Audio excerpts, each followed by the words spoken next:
नमस्ते दोस्तों, मनमोहक हिंदी कहानियाँ चैनल में आप सभी का स्वागत है।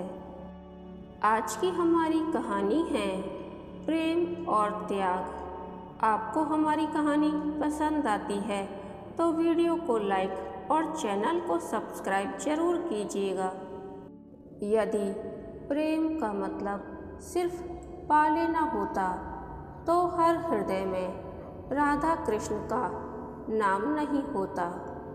दिया बाती कर अभी उठी ही थी कि सांझ के धुंधलके में दरवाजे पर एक छाया दिखी। इस वक्त कौन आया है, यह सोचकर मैंने जोर से आवाज़ दी, कौन है?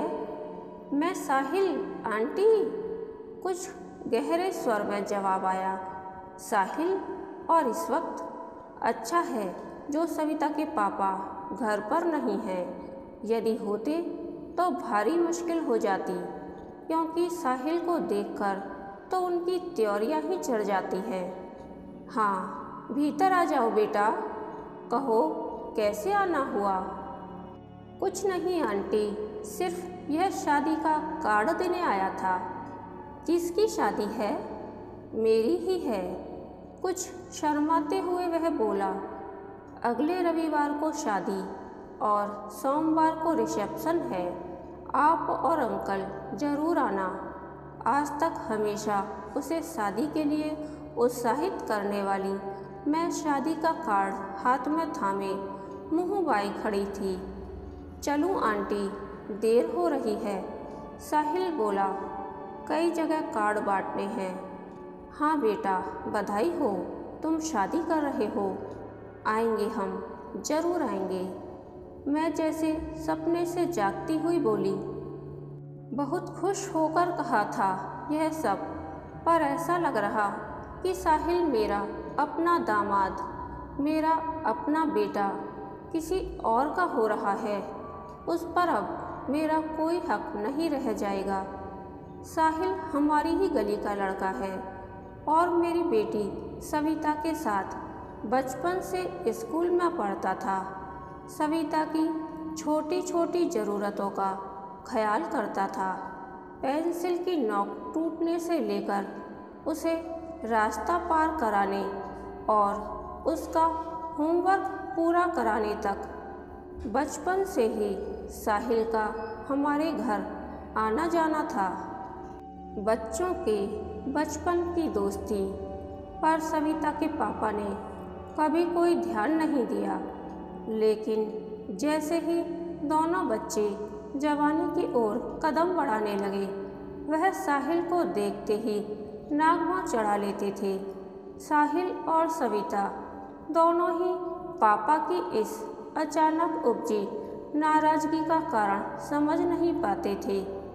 पापा का व्यवहार पहले जैसा क्यों नहीं रहा, यह बात 12वीं तक जाते जाते वे अच्छी तरह से समझ गए थे, क्योंकि उनके दिल में फूटा हुआ प्रेम का नन्हा सा अंकुर अब विशाल वृक्ष बन चुका था। पापा को उनका साथ रहना क्यों नहीं अच्छा लगता है, इसका कारण वे समझ गए थे। छिपकर सविता साहिल के घर जाकर नोट्स लाती थी और साहिल का तो घर के दरवाजे पर आना भी मना था। साहिल और सविता ने एक दूसरे को इतना चाहा था कि सपने में भी किसी और की कल्पना करना उनके लिए मुमकिन न था। मेरे सामने ही दोनों का प्रेम फला फूला था। अब इस पर यूँ बिजली गिरते देखकर वह मन महसूस कर रह जाती थी। एक और कारण से सविता के पापा को साहिल पसंद नहीं था। वह कारण उसकी गरीबी थी। पिता साधारण सी प्राइवेट कंपनी में क्लर्क थे। घर में उसके एक छोटा भाई और एक बहन थी। 3 बच्चों का भरण पोषण, शिक्षा आदि कम आय में बड़ी मुश्किल से हो पाता था। इस कारण साहिल की माँ भी साड़ी में पिको फॉल जैसे छोटे छोटे काम करके घर खर्चे में पति का हाथ बटाती थी। हमारी कपड़ों की 2 बड़ी बड़ी दुकानें थीं। शहर के प्रतिष्ठित व्यापारी परिवार की इकलौती बेटी सविता राजकुमारी की तरह रहती थी। रूई की तरह हल्के बादलों के नरम प्यार पर जब हकीकत की बिजली कड़कड़ाती है तो क्या होता है, आसमान का दिल फट जाता है और आंसुओं की बरसात शुरू हो जाती है। मैं कभी यह समझ नहीं पाई कि दुनिया बनाने वाले ने दुनिया बनाई और इसमें रहने वाले ने समाज बना दिया, जिसके नियमानुसार सविता साहिल के लिए नहीं बनी थी। तभी फ़ोन की घंटी बजी। सविता का फ़ोन था। फ़ोन पर पूछ रही थी, मम्मी कैसी हो? यहाँ विवेक का काम ठीक चल रहा है। सोहम अब स्कूल जाने लगा है। तुम कब आओगी? पापा की तबीयत कैसी है? और भी जाने क्या क्या। मैं कहना चाह रही थी कि साहिल के बारे में नहीं पूछोगी? उसकी शादी है। बचपन की दोस्ती क्या कांच के खिलौने से भी कच्ची थी, जो पल में झनझना कर टूट गई, पर कुछ न कह सकी और न ही साहिल की शादी होने वाली बात उसे बता सकी, यह खुशखबरी उसे सुना सकी। दामाद विवेक के साथ बेटी सविता खुश है। मुझे खुश होना चाहिए, पर साहिल की आंखों में जब भी गीलापन देखती थी, खुश नहीं हो पाती थी। विवेक इटली की एक बड़ी फर्म में इंजीनियर है। अच्छी कद-काठी, गोरा रंग, उच्च कुल के साथ साथ उच्च शिक्षित क्या नहीं है उसके पास। पहले सविता जिद पर अड़ी थी कि शादी करेगी तो साहिल से, वरना कुंवारी ही रह जाएगी। पर दुनिया की ऊंच नीच के जानकार सविता के पापा ने खुद की बहन के घर बेटी को ले जाकर उसको कुछ ऐसी पट्टी पढ़ाई कि वह सोचने को मजबूर हो गई कि साहिल के छोटे से घर में रहने से बेहतर है विवेक के साथ इटली में ऐशो आराम से रहना। बुआ के घर से वापस आकर जब सविता ने शर्माते हुए मुझसे कहा कि मुझे विवेक पसंद है, तब मेरा दिल धक कर रह गया था। मैं अपना दिल पत्थर का करना चाहूँ तो भी नहीं कर पाती, और यह लड़की, मेरी अपनी लड़की, सब कुछ भूल गई। लेकिन यह मेरी भूल थी। इटली में सब कुछ होते हुए भी वह साहिल के बेतहाशा प्यार को अभी भी भूल नहीं पाई थी। सविता के पापा आ गए थे। बोले, क्या हुआ? आज बड़ी अनमनी सी लग रही हो। कुछ नहीं। उनके हाथ से बैग लेते हुए मैं बोली, सविता की याद आ रही है तो फ़ोन कर लो। अभी थोड़ी देर पहले ही तो उसका फ़ोन आया था, आपको याद कर रही थी। हाँ, सोचता हूँ अगले माह तक हम इटली जाकर सविता से मिल आते हैं। और यह किसकी शादी का कार्ड रखा है? साहिल की। चलो, अच्छा हुआ जो वह शादी कर रहा है। हाँ, लड़की कौन है? नोएडा की किसी मिडिल क्लास परिवार की लड़की है। अच्छा है, जितनी चादर हो उतने ही पाँव पसारने चाहिए। मैं रसोई में जाकर उनके लिए थाली लगाने लगी। वह जाने क्या क्या बोल रहे थे। मेरा ध्यान साहिल की ओर गया, जिसे मैं बेटे से बढ़कर मानती हूँ। उसके खिलाफ एक शब्द भी नहीं सुन सकती। सविता के विवाह वाले दिन वह कैसे सुन्न खड़ा था, मैंने देखा था, और देखकर आंखें भर आई थीं। कुछ और तो ना कर सकी, बस पीठ पर हाथ फेरकर मैंने मूक दिलासा दिया था उसे। उसका यह उदास रूप देखकर हाथ में रखी द्वाराचार के लिए सजी थाली मानो भारी हो गई थी। पैर दरवाजे की ओर उठ नहीं रहे थे। मैं सविता की माँ हूँ। बेटी की शादी पर मुझे बहुत खुश होना चाहिए था, पर भीतर से ऐसा लग रहा था कि जो कुछ हो रहा है गलत हो रहा है। शादी के लिए जिस सविता को जोर जबरदस्ती से तैयार किया था, वह जयमाला से पहले फूट फूट कर रो पड़ी थी। तब मैंने उसे कलेजे से लगा लिया था। विदाई के समय पीछे मुड़ मुड़कर सविता की आंखें किसे ढूंढ रही थीं, वह भी मुझे मालूम था। उस समय दिल से आवाज़ें आ रही थीं, सविता, रूप रंग और दौलत ही सब कुछ नहीं होते। इस प्यार के सागर को ठुकराएगी तो उम्र भर प्यासी रह जाएगी। पता नहीं ये आवाज़ें उस तक पहुँची कि नहीं, पर उसके जाने के बाद मानो सारा घर आंगन चीख चीख कर कह रहा था, मन के रिश्ते कोई और होते हैं जो किसी को दिखाए नहीं जाते, और निभाने के रिश्ते कोई और होते हैं जो सिर्फ निभाए जाते हैं। तब से जब भी साहिल को देखती हूँ दिल फट जाता है। सविता की शादी को अब पूरे 7 बरस हो गए हैं और साहिल इन 7 वर्षों तक उसकी याद में तिल तिल जलने के बाद अब ब्याह कर रहा है।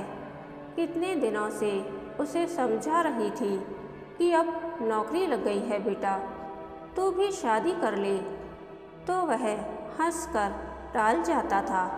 पिता के रिटायर होने पर उनकी जगह ही उसे काम मिला था और घर में बच्चों को ट्यूशन पढ़ाता है। उससे अच्छी खासी कमाई हो जाती है।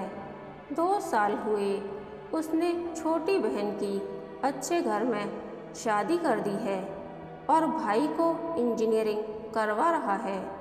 माँ का काम उसने छुड़वा दिया है और मुझे लगता है कि माँ को आराम मिले, इसके लिए ही उसने शादी की सोची है। साहिल जैसा गुणी और आज्ञाकारी पुत्र इस जमाने में मिलना कठिन है। मेरे तो बेटा ही नहीं है, उसे ही बेटे के समान मानती थी। उसकी शादी नोएडा में थी, वहाँ जाना नहीं हो सकता था, इसीलिए बहू की मुँह दिखाई और स्वागत समारोह में जाना मैंने उचित समझा। साहिल के लिए सुंदर रिस्ट वॉच और बहू के लिए साड़ी और झुमके खरीदे थे। बहुत खुशी थी अब मन में। इन 7 वर्षों के अंतराल में रिश्ते उलट पुलट गए थे। साहिल, जिसे मैं दामाद मानती थी, बेटा बन चुका था। अब मेरी बहू आ रही थी। पता नहीं कैसी होगी बहू। पगले ने फोटो तक नहीं दिखाई। स्वागत समारोह के उस भीड़ भड़क्के में साहिल ने पांव छूकर मुझे नमस्कार किया। उसकी देखा देखी साधना भी नीचे झुकने लगी, तो मैंने उसे बाहों में भर झुकने से मना किया। साधना सांवली थी, पर तीखे नैन नक्श के कारण भली लग रही थी। उपहार देते हुए मैं चंद पलों को उन्हें निहारती रह गई। परिचय कराते वक्त साहिल ने साधना से धीरे से कहा, ये सविता के मम्मी पापा हैं। उस लड़की ने नमस्कार के लिए एक बार और हाथ जोड़ दिए। जेहन में फौरन सवाल उभरा, क्या सविता के बारे में सब कुछ साहिल ने इसे बता दिया है? मैं असमंजस में पड़ी खड़ी थी। तभी साहिल की माँ हाथ पकड़कर खाना खिलाने के लिए लिवा ले गईं। साधना ने साहिल का घर खूब अच्छे से संभाल लिया था। अपनी सास को तो वह किसी काम को हाथ नहीं लगाने देती थी। कभी कभी मेरे पास आती तो सविता के बारे में ही बातें करती रहती थी। ना जाने कितने प्रकार के व्यंजन बनाने की विधियाँ मुझसे सीख कर गई और बड़े प्रयत्नपूर्वक कोई नया व्यंजन बनाकर कटोरा भर मेरे लिए ले आती थी। सविता के पापा का ब्लड प्रेशर पिछले दिनों कुछ ज़्यादा ही बढ़ गया था, अतः हमारा इटली जाने का कार्यक्रम स्थगित हो चुका था। अब की सितंबर में सविता आ रही थी। विवेक को छुट्टी नहीं थी। सविता और सोहम दोनों ही आ रहे थे। जिस साहिल से सविता लड़ती झगड़ती रहती थी, जिस पर अपना पूरा हक समझती थी, अब उसे किसी दूसरी लड़की के साथ देखकर उस पर क्या बीतेगी, मैं यही सोच रही थी। साहिल की शादी के बारे में मैंने उसे फ़ोन पर बताया था। सुनकर उसने सिर्फ इतना कहा था कि चलो अच्छा हुआ शादी कर ली, और कितने दिन अकेले रहता। अभी सविता को आए एक दिन ही बीता था। साहिल और साधना तैयार होकर कहीं जा रहे थे। मैंने सविता को खिड़की पर बुलाया तो साहिल के बाजू में साधना को चलते देख मानो उसके दिल पर सांप लौट रहा था। मैंने कहा, वह देख साहिल की पत्नी साधना। साधना को देखकर सविता ने मुंह बनाकर कहा, इस काली कलूटी से ब्याह रचाया है? ऐसा नहीं बोलते, साधना बहुत बूढ़ी लड़की है। मैंने उसे समझाते हुए कहा, जब रूप नहीं मिलता तभी गुण के चर्चे किए जाते हैं। उपेक्षित स्वर में सविता बोली, छोड़ यह सब, चल सोहम को नहलाकर खाना खिलाना है।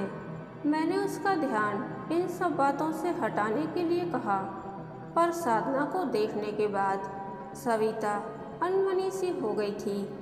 दोपहर को बोली, मम्मी मुझे साहिल से मिलना है, शाम 6 बजे के बाद जाना, तब तक वह ऑफिस से आ जाता है। हाँ, पर भूल कर भी साधना के सामने कुछ उल्टा सीधा ना कहना। नहीं मम्मी, सविता मेरे गले में हाथ डालकर बोली। पागल समझा है मुझे? मैं, सोहम और सविता शाम को साहिल के घर गए। गले में फंसी हुई आवाज़ के साथ सविता उसे विवाह की बधाई दे पाई। साहिल ने कुछ देर को उसके और विवेक के बारे में पूछा, फिर सोहम के साथ खेलने लगा। इतने में साधना चाय नाश्ता बना लाई। मैं, साधना और साहिल की माँ बातें करने लगे। खेल खेल में सोहम ने साहिल की जेब से पर्स निकालकर जब हवा में उछाल दिया तो नोटों के साथ कुछ गिरा था। वह साहिल और सविता के बचपन की तस्वीर थी, जिसमें दोनों साथ साथ खड़े थे। तस्वीर देखकर हम माँ बेटी भौंचक के रह गए, पर साधना ने पैसों के साथ वह तस्वीर भी वापस पर्स में रख दी और हंसकर कहा, सविता दीदी, बचपन में कटे बालों में आप बहुत सुंदर दिखती थीं। साहिल को देखकर तो मैं बहुत हंसती हूँ। इस ढीले ढाले हाफ पैंट में जोकर नज़र आते हैं। बात आई गई हो गई, पर हम समझ चुके थे कि साधना सविता के बारे में सब जानती है। सविता जिस दिन इटली वापस जा रही थी, साधना उपहार लेकर आई थी। लो दीदी, मेरी ओर से यह रखो, आप साहिल का पहला प्यार हैं। मैं जानती हूँ वह अभी तक आपको नहीं भूले हैं। वह आपको बहुत चाहते हैं और मैं उन्हें बहुत चाहती हूँ, इसलिए वह जिसे चाहते हैं मैं भी उसे बहुत चाहती हूँ। उसकी यह सोच सविता की समझ से बाहर की थी। सविता ने धीरे से थैंक यू कहा। आज तक साहिल पर अपना एकाधिकार जताने वाली सविता समझ चुकी थी कि प्रेम का दूसरा नाम त्याग है। एक प्रेम राधा ने किया था कृष्ण से और एक प्रेम मीरा ने किया था, लेकिन कृष्ण तो रुक्मिणी के हुए। आज साधना के प्रेम के समक्ष उसे अपना प्रेम बौना लग रहा था। कहानी के अंत तक बने रहने के लिए धन्यवाद। यह कहानी आपको कैसी लगी प्लीज़ कमेंट करके बताइए।